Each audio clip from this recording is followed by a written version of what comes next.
सावधान। नमो हरिहन्ताणं नमो सीताडं नमो आयर्याणं नमो वज्रायाणं नमो लोये सहसाहुणम्। हमारी चर्चा आचार्य बादीव सिंह सूरीकृत श्री छत्र चूड़ामणि ग्रंथ पर चल रही है, जिसमें अपन ने देखा है कि जीवनधर स्वामी के चरित्र की चर्चा है।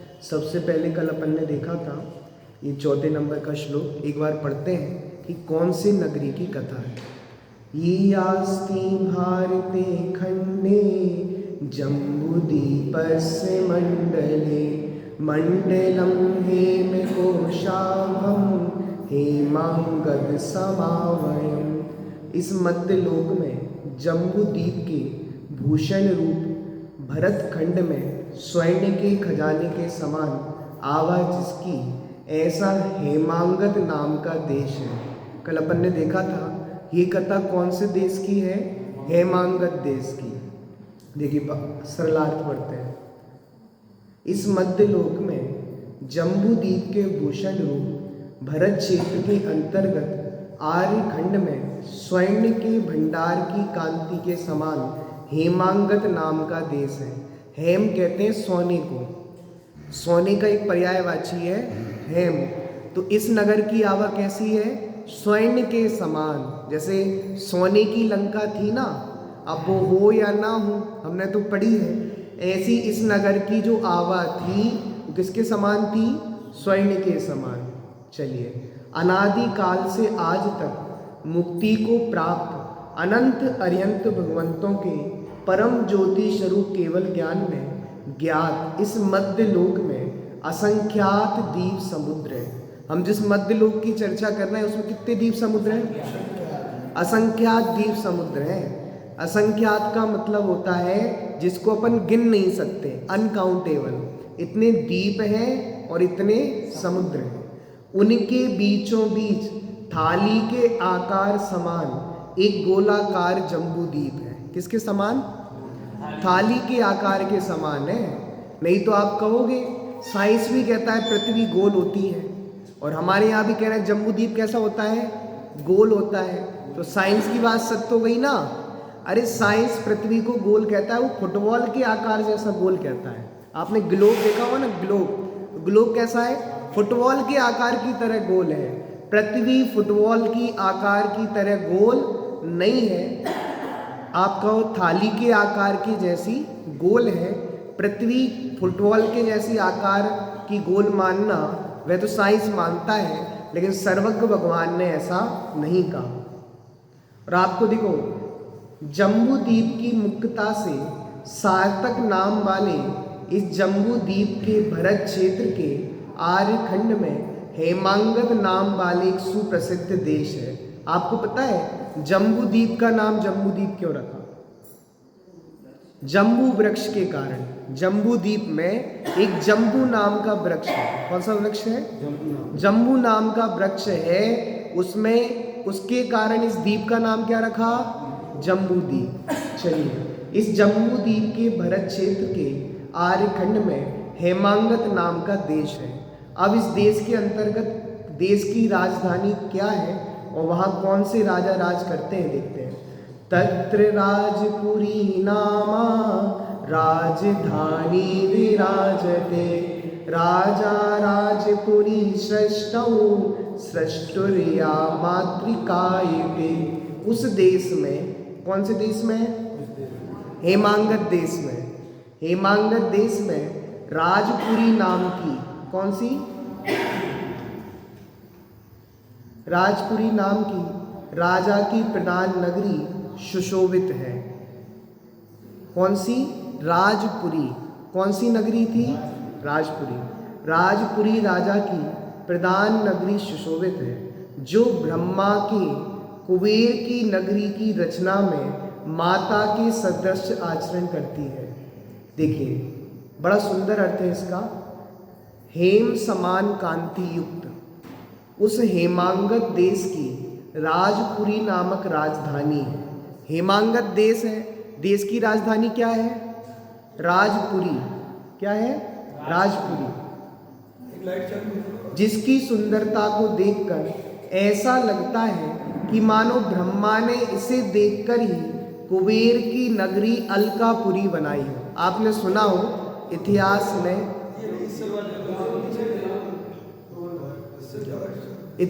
में ये अपना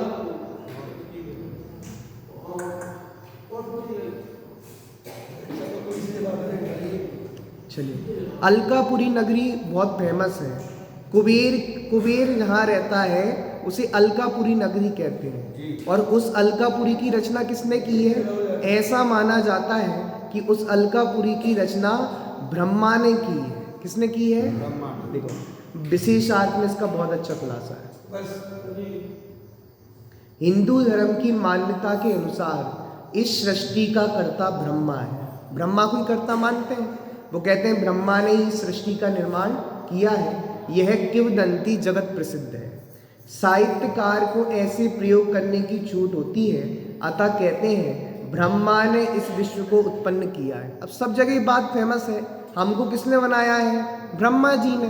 तो जो जैन पुस्तक भी लिखते हैं या जैन ग्रंथ लिखते हैं वो भी ऐसा लिख देते हैं कि भैया ब्रह्मा जी ने सबको बनाया है। मतलब लोगों को समझाने के लिए उदाहरण के रूप में देखो क्या उदाहरण दिया। विश्व की रचना में संपूर्ण सुंदरता से युक्त सर्वश्रेष्ठ नगरी कुबेर की अलकापुरी मानी जाती है। पूरे विश्व में सबसे अच्छी नगरी कौन सी है? बिंबी भैया अलकापुरी मानी जाती है। लेकिन सुनना, यहाँ कह रहे हैं जो हेमांगत देश की राजधानी, कौन सी है राजधानी? राजपुरी, वो तो इससे भी अच्छी है। क्यों है? तो देखो यहाँ आचार्य श्री ने ऐसी कल्पना की है कि उस अलकापुरी की रचना जब ब्रह्मा ने की होगी तब राजपुरी नगरी को देख के ही की होगी, अन्यथा अलकापुरी इतनी सुंदर कैसे बन सकती है? कह रहे हैं कि राजपुरी नगरी इतनी सुंदर है कि जो ब्रह्मा जी ने कुबेर के लिए अलकापुरी बसाई होगी ना, वो भी इस नगर को देख देख कर बसाई होगी कि इस नगर में कैसी कैसी व्यवस्थाएं हैं, तो अलकापुरी में भी ऐसी ऐसी व्यवस्थाएं की जाए। इतनी सुंदर राजधानी। अब इतनी सुंदर राजधानी में जबकि जैन मान्यता अनुसार देखा जाए तो ये संपूर्ण विश्व या लोक अनादि अनंत है, स्वयं सिद्ध है। जैन दर्शन ये मानता है इस विश्व को बनाने वाला कोई नहीं है। अन्य जगह बात प्रसिद्ध है, ब्रह्मा जी बनाते हैं, विष्णु जी संरक्षक हैं और शंकर जी की तीसरी आंख खुल जाती है तो पूरे विश्व को नष्ट कर देते हैं। लेकिन हमारे यहाँ जैन दर्शन में ये बताया है भगवान किसी का भी कर्ता धर्ता नहीं है, अणु अणु स्वयं स्वतंत्र है, अणु अणु स्वयं में लीन है। चलिए नगरी कौन सी हो गई? राजपुरी नगरी। अब राजपुरी नगरी में एक राजा राज्य करते थे, उनका नाम बताते हैं। तस्याम सत्येंद्रो नामा राजा भूत सत्यवांगमया व्रत सेवी विशेषज्ञो नित्योद्योगी निराग्रह। उस नगरी में सच बोलने वाले, क्या बोलने वाले? अब सुनना, इसमें बहुत गजब की बात है। एक राजा का लक्षण कैसा होना चाहिए? जिसको हम राजा बना रहे हैं या नेता बना रहे हैं, कौन बना रहे हैं? हमारे नगर का नेता कैसा होना चाहिए? तो पहली दे दिया, सच बोलने वाला होना चाहिए। अब बताओ नेता सच बोलते हैं क्या? तो कह रहे हैं नगर का राजा कैसा होना चाहिए? ये सत्येंद्र राजा कैसे थे? पहले सत्य बोलने वाले, दूसरा वृद्धों की सेवा करने वाले, मतलब वृद्ध जनों की सेवा करते हैं, बड़े जनों की, विशेष कार्यों को जानने वाले, निरंतर उद्योग करने वाले, मतलब मेहनत करने वाले, प्रयत्नशील, हट ना करने वाले सत्येंद्र नाम के राजा थे। देखो हेमांगत देश है, हेमांगत देश में राजपुरी नाम की नगरी है, और राजपुरी नगरी के राजा कौन है? सत्येंद्र। देखिए इसका सरलाट पढ़ते हैं। उस राजपुरी नामक राजधानी में सत्यभाषी, वृद्ध सेवी, गूढ़ गंभीर विषयों को जानने वाले, सदा उद्यमशील, हट रहित, ऐसे अनेकानेक गुणों से संपन्न राजा सत्येंद्र राज्य करते थे। देखिए विशेषण, जिस युग में राजा को भगवान का रूप माना जाता हो, उस राजा में सत्यभाषी जैसे अलौकिक गुण ना हो तो उसे अपना प्रभु कौन मानेगा? बताओ। तब तो राजा को किसकी उपमा दी जाती थी? भगवान है। आज तो कहा जाता है डॉक्टर को भगवान की रूप दे। उस समय ये स्वामी है। राजा को क्या बोलते थे? ये हमारे स्वामी है, भगवान है। तो जिस समय राजा को भगवान की उपमा दी जाती होगी तो उसमें ऐसे अलौकिक गुण होने ही चाहिए। अगर ऐसे अलौकिक गुण ना हो तो उनको स्वामी कौन कहेगा? उनको राजा कौन कहेगा? तो उसे अपना प्रभु कौन मानेगा? सत्यभाषी जैसे अलौकिक गुण ना हो तो उसे अपना प्रभु कौन मानेगा? सत्यभाषी मनुष्य जगत में श्रेष्ठ माना जाता है। जगत में जो सत्य बोलता है वो बहुत श्रेष्ठ माना जाता है। झूठ बोलने वाली की तो निंदा की जाती है। जो हर बात में झूठ बोले वो प्रशंसनीय नहीं होता। दादा सुनाते हैं कि ऐसे एक व्यक्ति था, उसे अदालत में गवाही देने के लिए बुलाया गया। उसने सारी गवाही दे दी और एक बात बोल दी, मेरी खराब आदत है। चाचा जी क्या बोला? मेरी खराब आदत है, मैं जो कुछ भी बोलता हूँ सब झूठ बोलता हूँ। अब उसने 1 घंटे का अपना पूरा जो आंखों देखी सुनाई, कानों सुनी सुनाई। अब बोले उसको सत्य माना जाए कि नहीं माना जाए?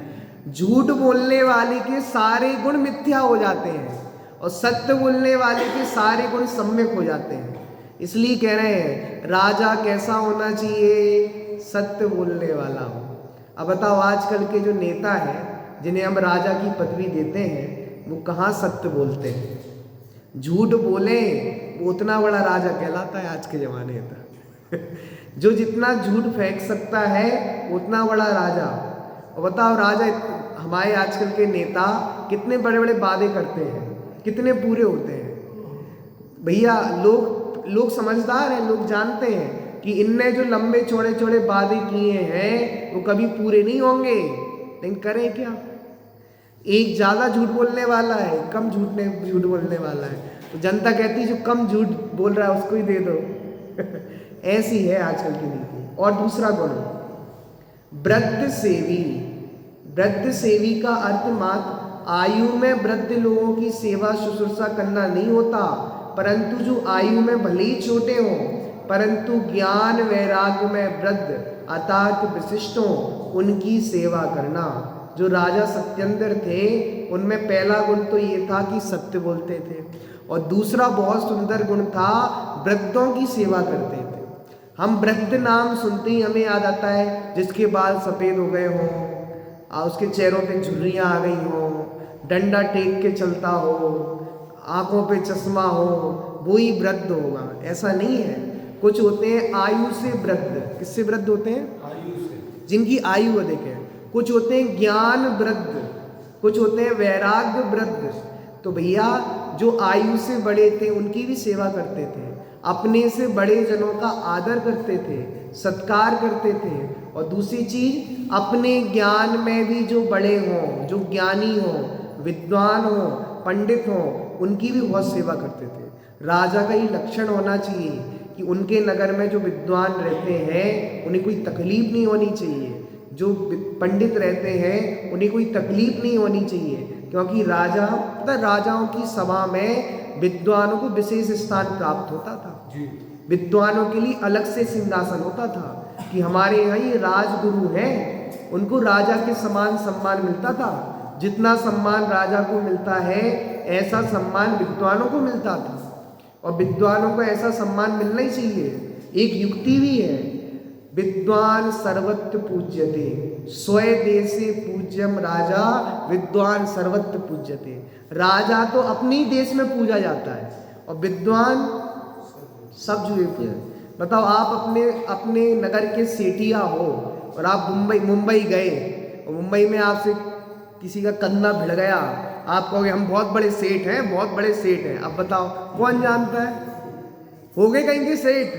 तो स्वदेश से पूज राजा तो स्वदेश में ही पूजा जाता है, राजा की तो अपने ही देश में होती है, लेकिन विद्वान सर्वत्र पूजे, विद्वान की तो सब जगह पूजा होती है। इसलिए वृद्धों की सेवा करना, अपने से जो बड़े थे उनकी सेवा करता था, जो ज्ञान में वृद्ध पंडित इत्यादि थे उनकी सेवा शुश्रूषा करते थे, और जो वैराग्य में वृद्ध थे, अगर प्रतिमाधारी हो, धर्मात्मा जन हो, मुनिराज हो, उनकी सेवा भी करते थे।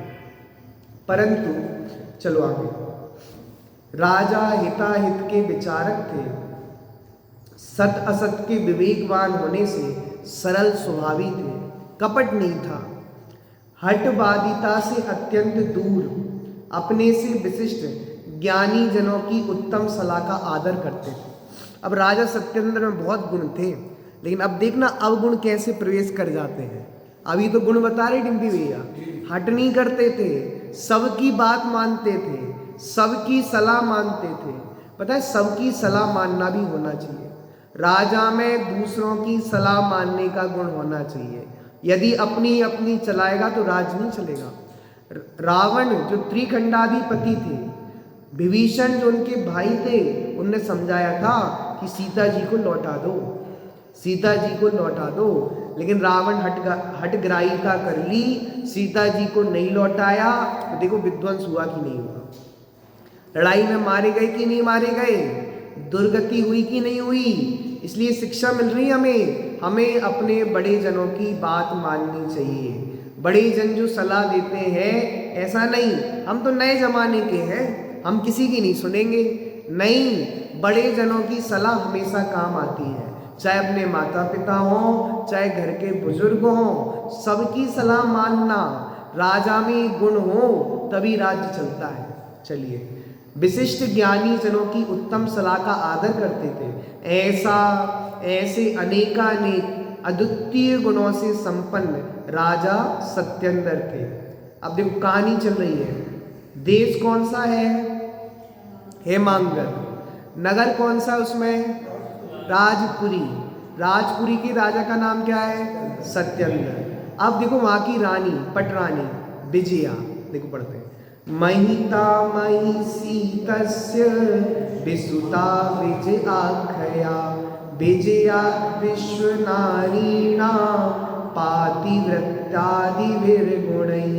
उन सत्येंद्र राजा की बड़ी प्रसिद्ध पटरानी संपूर्ण स्त्रियों को पातिव्रतादि गुणों के द्वारा जीतने से विजया नाम से प्रसिद्ध हुई। अब सुनना, इनका नाम विजया क्यों रखा गया? चाचा जी, विजया नाम क्यों रखा? इन्होंने जीता था, विजय प्राप्त की थी। किस पे? तो देखो सरलाट में स्पष्ट करते हैं। राजा सत्येंद्र की पटरानी, कौन सी रानी? पटरानी किसे कहते हैं? जो मुख्य रानी होती है। आपको पता है भरत चक्रवर्ती की 96,000 रानियां थी। कितनी रानी थी? अनर कितनी रानी थी? 96,000। और पटरानी कितनी थी? एक। जो मुख्य रानी होती है उसको कहते हैं पटरानी। जैसे हम पढ़ते हैं ना, आचार्य कुंद के पट्ट शिष्य थे। कौन? उमा स्वामी आचार्य। कौन थे? पट्ट शिष्य, मतलब प्रमुख। ऐसे ही रानियों में राजा सत्येंद्र की जो पट रानी थी, कौन? विजया। उनका नाम विजया क्यों रखा बताते हैं। राजा सत्येंद्र की पटरानी विजया अत्यंत रूपवती थी, सुंदर थी, विवेकशील थी, विवेकवान थी, पतिव्रता आदि अनेक गुणों के कारण पतिव्रता थी। कौन थी? पतिव्रता। जैसे हम स्त्री के लिए बोलते हैं पतिव्रता, तो पुरुष के लिए क्या बोलेंगे? पत्नीव्रता। ऐसे ही बोलेंगे ना? बोलो हाँ, ये बोलेंगे ना डिम्पी भैया? बोलो। तो ऐसे ही कह रहे हैं, स्त्री पतिव्रता होती है और पुरुष पत्नीव्रता। मतलब पतिव्रता का मतलब ये होता है उनको अपने लिए बस एक ही पुरुष दिखता है।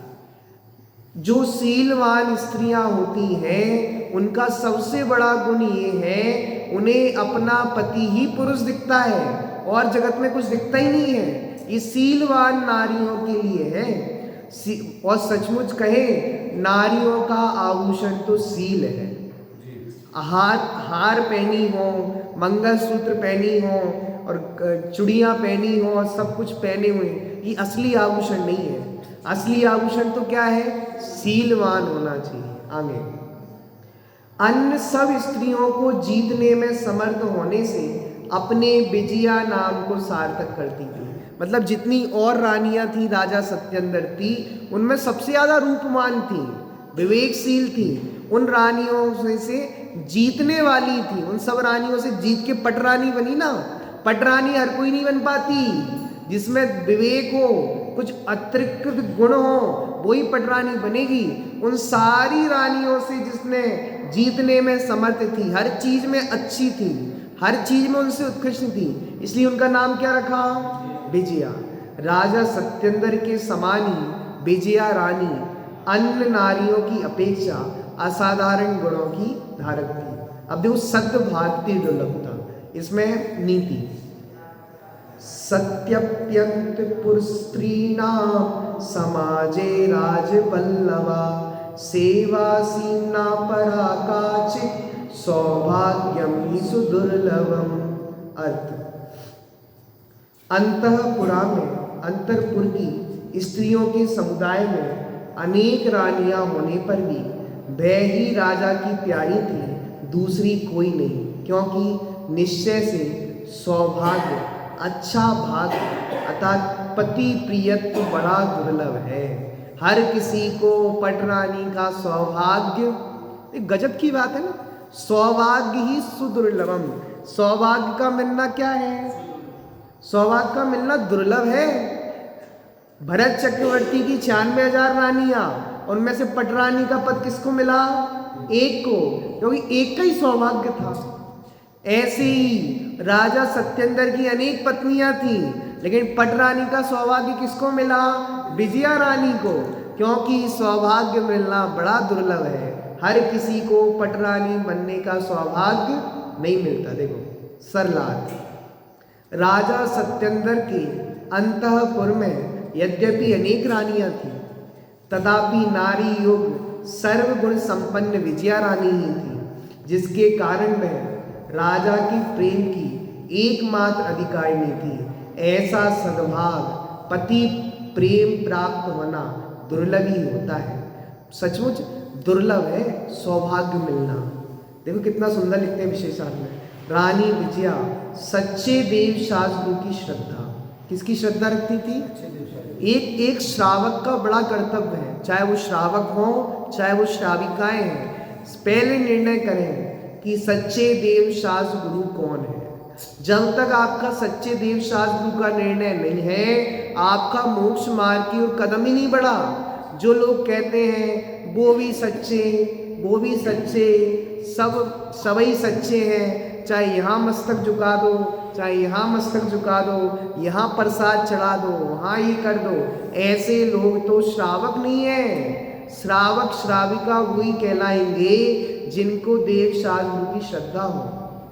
तो रानी ये नहीं, रानी हो भोग विलास में लगी रही हो, राजा राष्ट्रीय ठाट बाट में लगी रही हो, नहीं, सच्चे देव शास्त्र की श्रद्धा थी, उनकी नित्य उपासना करती थी। जिनवाणी का अति बहुमान पूर्वक पठन पाठन, चिंतन मनादि एवं श्री गुरु द्वारा दिए गए शुद्धात्मा का उपदेश, श्रवण मनन चिंतन, सत्पात्रों को दान इत्यादि सत्कार्यों में तत्पर रहती थी। मतलब सट आवश्यक करती थी।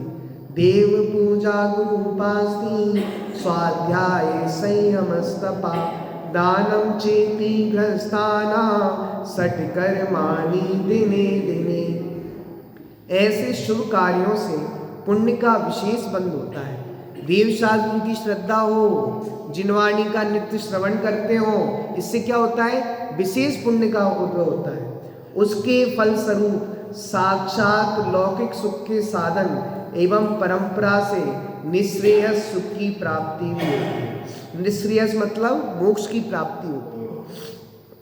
पूर्व पुण्य से विजया रानी को सर्व प्रकार के इंद्रिय सुख के साधन विपुल मात्रा में प्राप्त थे। संसारिक सुख के बाह्य साधनों के संयोगों में पूर्वकालीन पुण्य का उदय ही मुख्य कारण है। आपको पता है हम सब जो भोग रहे हैं वो बासा भोग रहे हैं। क्या खा रहे हैं? बासा खा रहे हैं। नहीं, हमारे यहाँ तो ताज़ा ही बनता है, ताज़ी रोटी खाते हैं जो तुरंत अभी गैस से निकली हुई हो, और फिर घी चुपोड़ के ताज़ी खाते हैं। नहीं, आप बासा खाते हो। नहीं, आप कैसे बोल सकते हो? आपने कैसे देख लिया?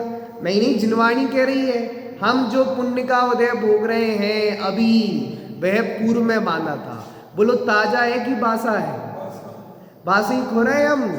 पूर्वकालीन जो पुण्य बांधा था उसके फल में इतना सब भोग सामग्री मिली है। ये रानी विजया को पट रानी बनने का सौभाग्य मिला, वो ऐसे ही नहीं मिल गया। उनने पूर्व में जरूर देव शास्त्र की आराधना की होगी, भगवंतों की बात को सुना होगा, श्री गुरु की सेवा की होगी। इसके पुण्य स्वरूप अन्य रानियों को इतना पुण्य नहीं बंधा कि पटरानी बन जाए, लेकिन विजया रानी के पल्ले में इतना पुण्य था कि वो पटरानी बन गई। अन्य रानी जलती भी होंगी, क्यों नहीं भैया? जलना तो स्वाभाविक है ना, कि भैया इन्हें पटरानी बना दिया और हमें नहीं बनाया। पटरानी बनने पर कुछ और तो मिलता ही होगा ना, ज़्यादा सुविधाएं मिलती हैं पटरानी को, ज़्यादा मलाई वगैरह मिलती है पटरानी को, सामान्य रानी को नहीं मिलती। तो सामान्य रानी सोचती होंगी कि भैया देखो तो सही, इनके बड़े ठाठ हैं, इनके बढ़िया है, इन्हें पटरानी का पद मिल गया। लेकिन भैया ये भी तो देखो, ये पटरानी का पद मिला, ये आज के पुण्य का नहीं, पूर्व के पुण्य का है। इसलिए हे जीवों, पुण्य मांगने पे ख्याल दो, दूसरों की विभूति से मत जलो। हम दूसरे का पैसा देख के बड़ा जलते हैं। देख दूसरों की बढ़ती को कभी नहीं ईर्ष्या। अब बताओ, दूसरी रानी विजया रानी से चिढ़ती होंगी, लेकिन जिनवाणी कह रही चिढ़ो मत, जलन मत करो। यदि तुम्हें भी पटरानी बनना है तो इनने जैसे पूर्व में पुण्य वाला था, देव शास्त्र की आराधना करके जिनवाणी को सुनकर, वैसे तुम मान लो। तुम पैसे वालों को देखकर जलो मत, ईर्ष्या मत करो। इनको जो पैसा मिला है, जो विभूति आज मिली है, वह पूर्व में देव शास्त्र की आराधना की थी सो मिली है। इसलिए जलो मत, देव शास्त्र की आराधना करो। जितनी भी विभूति आज प्राप्त है वो सब देव शास्त्र की आराधना का फल है। इसलिए ईर्ष्या छोड़कर कहाँ चित्त लगाओ? धर्म में चित्त लगाओ। अब देखो, भोगासक्त राजा सत्येंद्र की दुर्दशा। अब राजा अच्छे गुण वाला था, लेकिन अच्छे गुण सदा थोड़ी ना रहते। धीरे धीरे राजा में भोगों के प्रति आसक्ति का परिणाम आने लगा। देखो 9वां श्लोक, निष्कंटकादिराजोऽयं राजा राज्ञी मनारतं रमण्याद् ज्ञासीत प्राज्ञो हरोति सन्। देखो, निष्कंटक है राज्य जिनका, ऐसे यह राजा विद्वानों में अग्रसर होते हुए भी निरंतर रानी के साथ रमण करते हुए अन्य कुछ नहीं जानते। उनका राज्य कैसा चल रहा था? निष्कंटक, कोई बाधा नहीं आ रही थी। निष्कंटक है राज्य जिनका, ऐसे राजा विद्वानों में अग्रसर, विद्वानों में क्या थे? अग्रसर थे, महाज्ञानी थे, लेकिन वह भोग भोगने में लग गए। देखो विशेष मतलब सरलार्थ, राजा सत्येंद्र शत्रु भय आदि आपदाओं से पूर्ण रहित थे। मतलब उनका जो राज्य शासन चलता था वह कोई बाधा नहीं थी। वे राजा सत्येंद्र ऐसे राजा थे कि शत्रु आंख उठाकर नहीं देख सकता था उनके राज्य में। शत्रु भी आने से डरते थे ऐसे राजा के राज्य में। लेकिन क्या हुआ? और विद्वानों में सर्वश्रेष्ठ थे, बहुत ज्ञानी थे, पंडित थे। आपको पता है रावण भी बहुत बड़ा पंडित था, बहुत बड़ा ज्ञानी था, शास्त्रों का बहुत बड़ा मर्मज्ञ था, लेकिन दुर्गुण आने में देर नहीं लगती। इसलिए ज्ञानी जनों ने कहा है सदा सावधान रहो। क्या कहा? सदा सावधान रहो। ऐसा नहीं हम अच्छे हैं तो अच्छी बने रहेंगे, इसलिए सदा पुरुषार्थ करते रहो। अभी अच्छे गुण हैं, वो अच्छे गुण बने रहे, उसके लिए पुरुषार्थ चाहिए। हम सोचें हम में बहुत अच्छे गुण हैं, भैया गुण बनाए रखने में पुरुषार्थ चाहिए।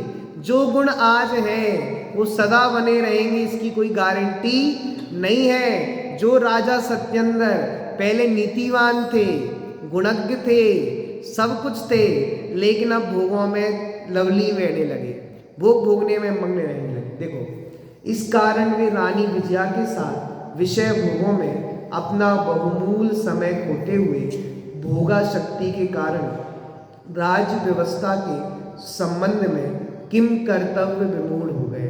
भोग में इतने मस्त हो गए कि राज्य की तरफ कोई ख्याल नहीं दिया, राज्य चलता रहा और भोगों में लीन हो गए। देखो विशेषण, यद्यपि पंचेंद्रियों के भोग सामग्री, रूप संपदा, राज वैभव, ऐश्वर्य, कुलवंती नारी, आज्ञाकारी पुत्र एवं सेवकादि अन्य सर्व अनुकूल भाय सामग्री पूर्व पुण्योदय से प्राप्त होती है, परंतु इनके भोगने का भाव पाप भाव ही है। बताओ हमें जितना भी पैसा प्राप्त हुआ है, जितना भी भोग हमारे पास है, वो सब किसकी वजह से प्राप्त हुआ है? गजब की बात है। भोग प्राप्त तो पुण्य की वजह से होते हैं, पर भोग भोगने में पाप लगता है। इसलिए हमारे यहाँ आचार्यों ने कहा पुण्य भी पाप है। क्या कहा? क्योंकि सामग्री सब किसकी वजह से मिलती है, लेकिन उसको भोगने में क्या लगता है? पाप। इसलिए पुण्य भी परंपरा से किसका कारण हुआ? पाप का ही कारण हुआ। देखो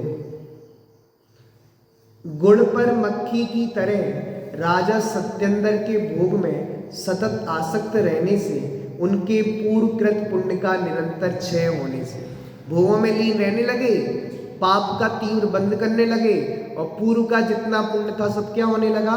क्षीण होने लगा। आय रहित धन के व्यय होने के समान पुण्य भी अस्तांचल की ओर गतिमान हो गया और पाप दिन दूना रात चौगुना वृद्धिगत हो गया।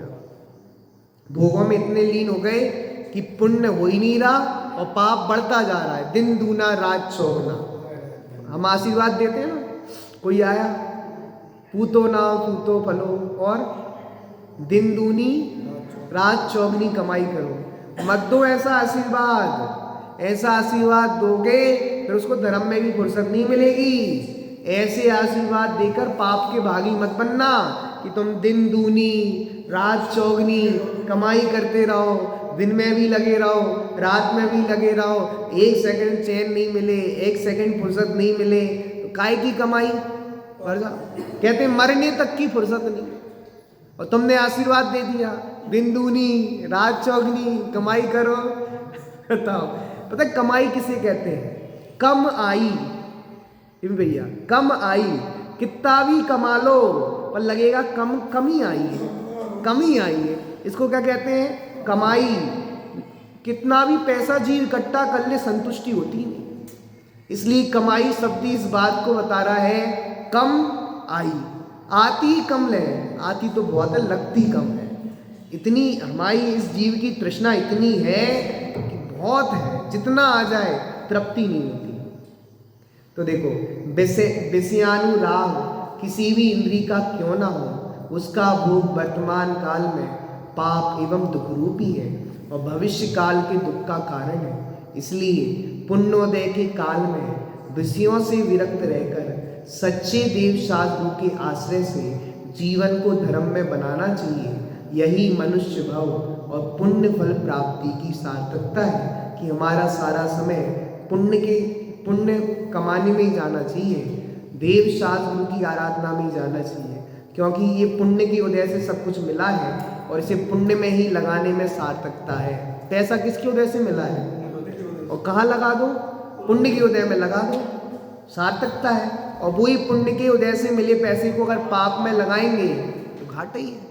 इसलिए उपदेश है। इस तरह आज हमने देखा सत्येंद्र राजा और रानी का नाम विजया, जो कि पटरानी है, वो भी नीतिवान है, देवशास्त्र की आराधक है। अब राजा राज्य से अपनी दृष्टि हटाकर विषय भोगने में मस्त है आगे अब अपन देखेंगे किस प्रकार उसके राज्य की व्यवस्था चलती है कि बिगड़ती है। सहजानंद